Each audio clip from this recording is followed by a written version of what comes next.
ಎಲ್ಲ ಕನ್ನಡದ ಮನಸ್ಸುಗಳಿಗೆ ನಮಸ್ಕಾರ. ಪ್ರಮುಖ ಹಾಗೂ ಸ್ವಾರಸ್ಯಕರ ಸುದ್ದಿಗಳೊಂದಿಗೆ ನಾನು ಅಂಧನಿ ಹಿಮಭಾಷಿ. ನೀವು ನೋಡ್ತಾ ಇದ್ದೀರಿ ಬಿಬಿ ನ್ಯೂಸ್ ಕನ್ನಡ. ಇದು first focus.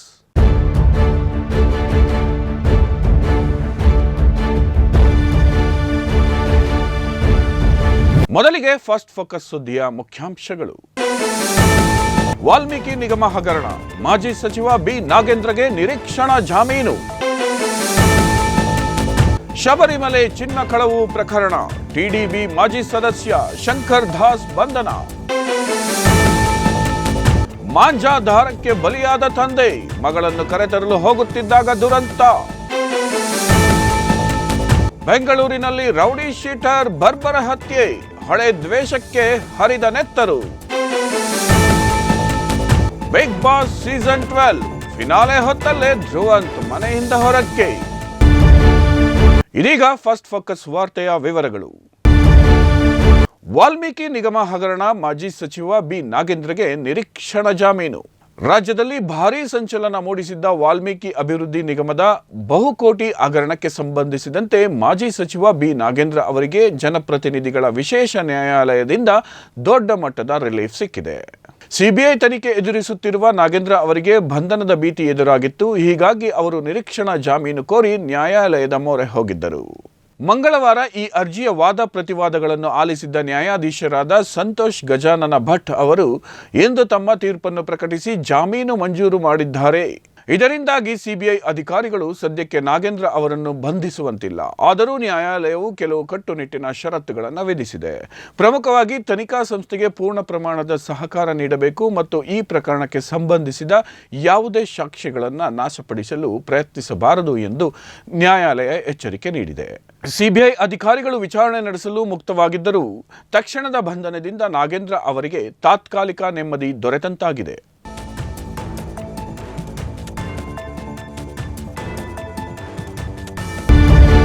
China communist RSS ಭೇಟಿ, ಸಚಿವ ಪ್ರಿಯಾಂಕ್ ಖರ್ಗೆ ತೀವ್ರ ವಾಗ್ದಾಳಿ.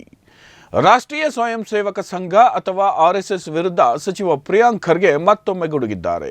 ಚೀನಾದ ಆಡಳಿತಾರೂಢ ಕಮ್ಯುನಿಸ್ಟ್ ಪಕ್ಷದ ಪ್ರತಿನಿಧಿಗಳು ಆರ್ಎಸ್ಎಸ್ ಮುಖಂಡರನ್ನ ಭೇಟಿ ಮಾಡಿರುವುದನ್ನು ಪ್ರಶ್ನಿಸಿರುವ ಅವರು ನೋಂದಣಿಯಾಗದ ಒಂದು ಎನ್ಜಿಒಗೆ ಚೀನಾದ ರಾಜಕೀಯ ಪಕ್ಷದೊಂದಿಗೆ ಏನು ಕೆಲಸ ಎಂದು ವಾಗ್ದಾಳಿ ನಡೆಸಿದ್ದಾರೆ.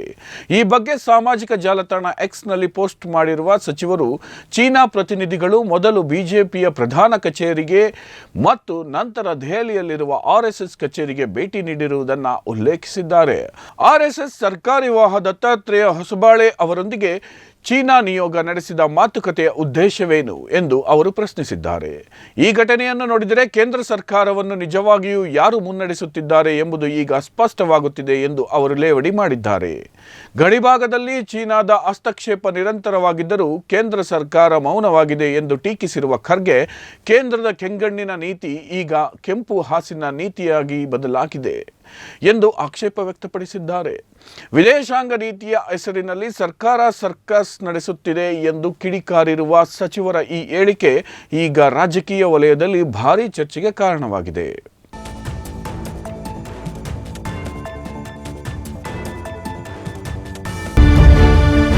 ಶಬರಿಮಲೆ ಚಿನ್ನ ಕಳವು ಪ್ರಕರಣ, ಟಿಡಿಬಿ ಮಾಜಿ ಸದಸ್ಯ ಶಂಕರ್ ದಾಸ್ ಬಂಧನ. ವಿಶ್ವಪ್ರಸಿದ್ಧ ಶಬರಿಮಲೆ ಅಯ್ಯಪ್ಪ ಸ್ವಾಮಿ ದೇವಾಲಯದ ಚಿನ್ನ ಕಳವು ಪ್ರಕರಣಕ್ಕೆ ಸಂಬಂಧಿಸಿದಂತೆ ತನಿಖೆ ನಡೆಸುತ್ತಿರುವ ವಿಶೇಷ ತನಿಖಾ ತಂಡ ಅಥವಾ ಎಸ್ಐಟಿ ಇದೀಗ ಮತ್ತೊಂದು ಪ್ರಮುಖ ಬಂಧನ ಮಾಡಿದೆ. ತಿರುವಾಂಕೂರು ದೇವಸ್ವಂ ಮಂಡಳಿಯ ಮಾಜಿ ಸದಸ್ಯ ಕೆಪಿ ಶಂಕರದಾಸ್ ಅವರನ್ನ ಪೊಲೀಸರು ಬುಧವಾರ ಬಂಧಿಸಿದ್ದಾರೆ. ದೇವಾಲಯದ ಗರ್ಭಗುಡಿಯ ಬಾಗಿಲು ಮತ್ತು ದ್ವಾರಪಾಲಕ ವಿಗ್ರಹಗಳಿಗೆ ಹಾಕಲಾಗಿದ್ದ ಚಿನ್ನದ ಲೇಪನ ಕಳುವಾದ ಪ್ರಕರಣದಲ್ಲಿ ದಾಸ್ ಅವರನ್ನ ಆರೋಪಿ ಎಂದು ಗುರುತಿಸಲಾಗಿದೆ. ಈ ಪ್ರಕರಣದಲ್ಲಿ ಅವರನ್ನು ಯಾಕೆ ಬಂಧಿಸಿಲ್ಲ ಎಂದು ಕೇರಳ ಹೈಕೋರ್ಟ್ ಇತ್ತೀಚೆಗಷ್ಟೇ ತನಿಖಾ ತಂಡವನ್ನು ಪ್ರಶ್ನಿಸಿತ್ತು. ಈ ಬೆನ್ನಲ್ಲೇ ತಿರುವನಂತಪುರಂನ ಖಾಸಗಿ ಆಸ್ಪತ್ರೆಯಲ್ಲಿದ್ದ ಅವರನ್ನು ಎಸ್ಐಟಿ ವಶಕ್ಕೆ ಪಡೆದಿದೆ. ಈ ಹಗರಣಕ್ಕೆ ಸಂಬಂಧಿಸಿದಂತೆ ಇದುವರೆಗೆ ಬಂಧನಕ್ಕೊಳಗಾದ 12ನೇ ವ್ಯಕ್ತಿ ಇವರಾಗಿದ್ದಾರೆ.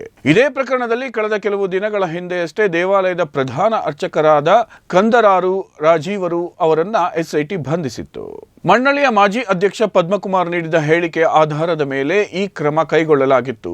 ಬಂಧಿತ ಶಂಕರದಾಸ್ ಅವರನ್ನ ಇಂದು ನ್ಯಾಯಾಲಯಕ್ಕೆ ಹಾಜರುಪಡಿಸುವ ಸಾಧ್ಯತೆ ಇದೆ.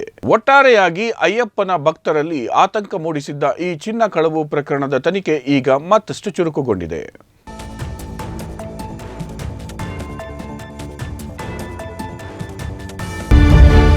ಮಾಂಜಾ ದಾರಕ್ಕೆ ಬಲಿಯಾದ ತಂದೆ ಮಗಳನ್ನ ಕರೆತರಲು ಹೋಗುತ್ತಿದ್ದಾಗ ದುರಂತ.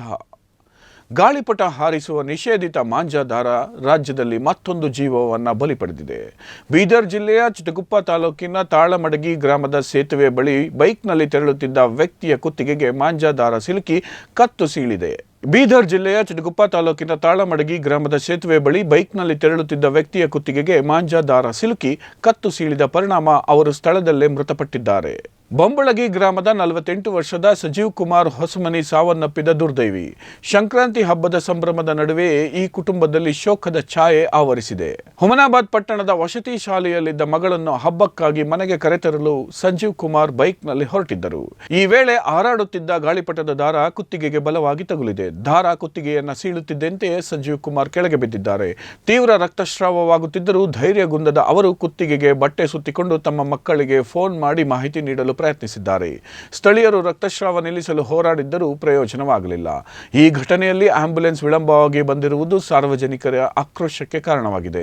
ಸಮಯಕ್ಕೆ ಸರಿಯಾಗಿ ವೈದ್ಯಕೀಯ ನೆರವು ಸಿಕ್ಕಿದ್ದರೆ ಸಂಜೀವ್ ಕುಮಾರ್ ಬದುಕುಳಿಯುತ್ತಿದ್ದರು ಎಂದು ಸಂಬಂಧಿಕರು ಪ್ರತಿಭಟನೆ ನಡೆಸಿದ್ದಾರೆ. ಮೃತರಿಗೆ ಪತ್ನಿ ಹಾಗೂ 4 ಮಕ್ಕಳಿದ್ದಾರೆ. ಸದ್ಯ ಮನ್ನಾ ಹೆಕೆಲ್ಲಿ ಪೊಲೀಸ್ ಠಾಣೆಯಲ್ಲಿ ಪ್ರಕರಣ ದಾಖಲಾಗಿದ್ದು ಪೊಲೀಸರು ತನಿಖೆ ಕೈಗೊಂಡಿದ್ದಾರೆ. ಪ್ರಾಣಾಂತಿಕ ಮಾಂಜಾ ದಾರದ ಬಳಕೆಯ ಬಗ್ಗೆ ಸಾರ್ವಜನಿಕ ವಲಯದಲ್ಲಿ ಈಗ ತೀವ್ರ ಆತಂಕ ವ್ಯಕ್ತವಾಗುತ್ತಿದೆ.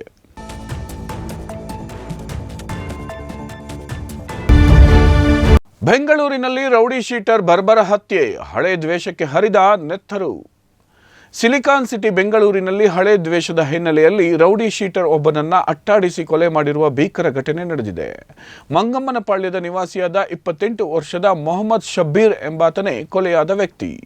ಸೋಮವಾರ ತಡರಾತ್ರಿ 6 ಜನ ದುಷ್ಕರ್ಮಿಗಳ ತಂಡವೊಂದು ನಡು ರಸ್ತೆಯಲ್ಲೇ ಈ ಕೃತ್ಯ ಎಸಗಿದೆ. ಮೃತ ಶಬ್ಬೀರ್ ಸೋಮವಾರ ರಾತ್ರಿ ತನ್ನ ಸ್ನೇಹಿತರನ್ನ ಭೇಟಿ ಮಾಡಿ ಆಟೋದಲ್ಲಿ ಮನೆಗೆ ವಾಪಸ್ಸಾಗುತ್ತಿದ್ದನು. ಮಂಗಮ್ಮನಪಾಳ್ಯ ಮುಖ್ಯ ರಸ್ತೆಯ ತಿರುವಿನಲ್ಲಿ ಹೊಂಚು ಹಾಕಿ ಕುಳಿತಿದ್ದ ಹಂತಕರು ಆಟೋ ಬರುತ್ತಿದ್ದಂತೆಯೇ ಏಕಾಏಕಿ ಖಾರದ ಪುಡಿ ಎರಚಿದ್ದಾರೆ. ಈ ದಾಳಿಯಿಂದ ಗಾಬರಿಗೊಂಡು ಆಟೋ ನಿಲ್ಲಿಸುತ್ತಿದ್ದಂತೆಯೇ ಮಚ್ಚು ಮತ್ತು ಲಾಂಗ್ಗಳಿಂದ ಶಬ್ಬೀರ್ ಮೇಲೆ ಬರ್ಬರವಾಗಿ ಹಲ್ಲೆ ನಡೆಸಲಾಗಿದೆ. ರಕ್ತದ ಮಡುವಿನಲ್ಲಿ ಬಿದ್ದ ಶಬ್ಬೀರ್ ಸ್ಥಳದಲ್ಲೇ ಮೃತಪಟ್ಟಿದ್ದಾನೆ. ಈ ದಾಳಿಯ ವೇಳೆ ಆಟೋದಲ್ಲಿದ್ದ ಇತರ 5 ಸ್ನೇಹಿತರಿಗೂ ಗಂಭೀರ ಗಾಯಗಳಾಗಿದ್ದು ಅವರನ್ನು ಸಮೀಪದ ಆಸ್ಪತ್ರೆಗೆ ದಾಖಲಿಸಿ ಚಿಕಿತ್ಸೆ ನೀಡಲಾಗುತ್ತಿದೆ. ವಿಷಯ ತಿಳಿದ ಕೂಡಲೇ ಸ್ಥಳಕ್ಕೆ ಭೇಟಿ ನೀಡಿದ ಬಂಡೆಪಾಳ್ಯ ಪೊಲೀಸರು ಪರಿಶೀಲನೆ ನಡೆಸಿದ್ದು ಪ್ರಕರಣ ದಾಖಲಿಸಿಕೊಂಡು ಹಂತಕರಿಗಾಗಿ ಶೋಧ ನಡೆಸುತ್ತಿದ್ದಾರೆ. ರೌಡಿಗಳ ನಡುವಿನ ಹಳೆ ಹಗೆತನವೇ ಈ ಕೃತ್ಯಕ್ಕೆ ಕಾರಣ ಎಂದು ಪ್ರಾಥಮಿಕವಾಗಿ ಶಂಕಿಸಲಾಗಿದೆ.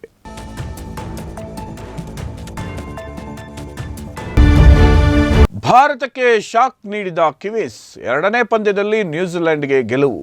ರಾಜ್ಕೋಟ್ನಲ್ಲಿ ನಡೆದ ಪ್ರವಾಸಿ ನ್ಯೂಜಿಲೆಂಡ್ ವಿರುದ್ಧದ 2ನೇ ಏಕದಿನ ಪಂದ್ಯದಲ್ಲಿ ಭಾರತ 7 ವಿಕೆಟ್ಗಳ ಸೋಲು ಅನುಭವಿಸಿದೆ. ಈ ಗೆಲುವಿನೊಂದಿಗೆ 3 ಪಂದ್ಯಗಳ ಸರಣಿಯಲ್ಲಿ ಉಭಯ ತಂಡಗಳು 1-1 ಪಂದ್ಯ ಗೆದ್ದು ಸಮಬಲ ಸಾಧಿಸಿವೆ. ಹೀಗಾಗಿ ಇಂದೋರ್ನಲ್ಲಿ ನಡೆಯಲಿರುವ ಅಂತಿಮ ಪಂದ್ಯ ಸರಣಿ ನಿರ್ಣಾಯಕವಾಗಿ ಮಾರ್ಪಟ್ಟಿದೆ. ಟಾಸ್ ಸೋತು ಮೊದಲು ಬ್ಯಾಟಿಂಗ್ ಮಾಡಿದ ಭಾರತ ಕನ್ನಡಿಗ KL ರಾಹುಲ್ ಅವರ ಆಕರ್ಷಕ ಶತಕದ ನೆರವಿನಿಂದ 7 ವಿಕೆಟ್ ನಷ್ಟಕ್ಕೆ 284 ರನ್ಗಳ ಸವಾಲಿನ ಮೊತ್ತ ಕಲೆ ಹಾಕಿತ್ತು. ಆರಂಭಿಕರಾದ ರೋಹಿತ್ ಶರ್ಮಾ ಮತ್ತು ಶುಭ್ಮನ್ ಗಿಲ್ ಉತ್ತಮ ಅಡಿಪಾಯ ಹಾಕಿಕೊಟ್ಟರು. ಮಧ್ಯಮ ಕ್ರಮಾಂಕದಲ್ಲಿ ವಿರಾಟ್ ಕೊಹ್ಲಿ ಹಾಗೂ ಶ್ರೇಯಸ್ ಅಯ್ಯರ್ ಬೇಗನೆ ಔಟ್ ಆಗಿ ನಿರಾಶೆ ಮೂಡಿಸಿದರು. ಈ ಹಂತದಲ್ಲಿ ಜವಾಬ್ದಾರಿಯುತ ಆಟವಾಡಿದ ರಾಹುಲ್ 92 ಎಸೆತಗಳಲ್ಲಿ ಅಜೇಯ 112 ರನ್ ಬಾರಿಸಿ ತಂಡಕ್ಕೆ ಆಸರೆಯಾದರು. 285 ರನ್ಗಳ ಗುರಿ ಬೆನ್ನಟ್ಟಿದ ನ್ಯೂಜಿಲೆಂಡ್ ತಂಡಕ್ಕೆ ಡ್ಯಾರಿಲ್ ಮಿಚೆಲ್ ಅಜೇಯ ಶತಕದ ಮೂಲಕ ಆಸರೆಯಾದರು. ಕೇವಲ 3 ವಿಕೆಟ್ ಕಳೆದುಕೊಂಡು ಗುರಿ ತಲುಪಿದ ಕಿವೀಸ್ ಪರ ಮಿಚೆಲ್ 131 ರನ್ ಸಿಡಿಸಿದರೆ ವಿಲ್ ಯಂಗ್ 87 ರನ್ ಗಳಿಸಿ ಜಯ ಸುಲಭಗೊಳಿಸಿದರು. ಭಾರತದಲ್ಲಿ ಬೌಲರ್ಗಳು ರನ್ ನಿಯಂತ್ರಿಸುವಲ್ಲಿ ವಿಫಲರಾದ ಹಿನ್ನೆಲೆಯಲ್ಲಿ ನ್ಯೂಜಿಲೆಂಡ್ ಸುಲಭ ಜಯ ದಾಖಲಿಸಿತು. ಇದೀಗ ಎಲ್ಲರ ಚಿತ್ತ ಇಂದೋರ್ನಲ್ಲಿ ನಡೆಯಲಿರುವ ಫೈನಲ್ ಪಂದ್ಯದತ್ತ ನೆಟ್ಟಿದೆ.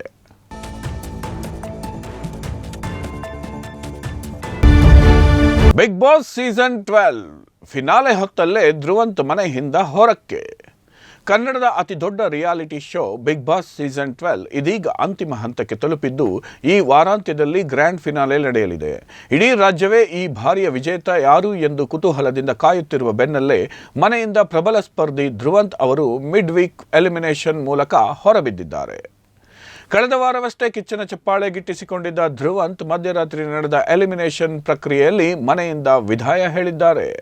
ಆಕ್ಟಿವಿಟಿ ರೂಮ್ ಮೂಲಕ ನಡೆದ ಈ ಹಂತದಲ್ಲಿ ಧ್ರುವಂತ್ ಹೊರಬಿದ್ದಿರುವುದರಿಂದ ಈಗ ಮನೆಯಲ್ಲಿ ಗಿಲ್ಲಿ, ನಟ ರಘು, ರಕ್ಷಿತಾ, ಅಶ್ವಿನಿ ಗೌಡ, ಕಾವ್ಯ ಮತ್ತು ಧನುಷ್ ಮಾತ್ರ ಉಳಿದುಕೊಂಡಿದ್ದಾರೆ.